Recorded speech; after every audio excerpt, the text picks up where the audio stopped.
साथीहरू, अस्ति यहाँ पहिरो भत्केको चाहिँ आज चाहिँ माटो बोक्दैछ यहाँ एसएससी ग्रुपबाट।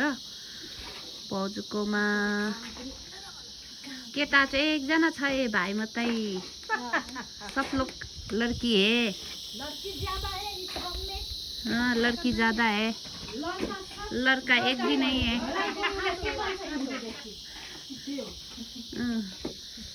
अस्ति पहिरोले भत्केको।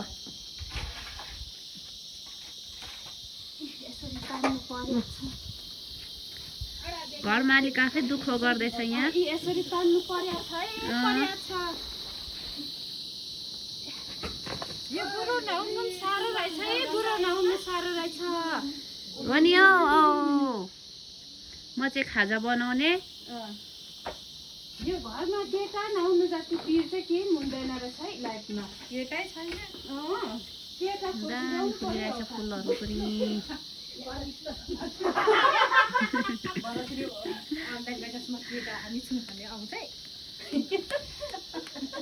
बाई सबैलाई, बाई बाई, बाई बाई कर दो।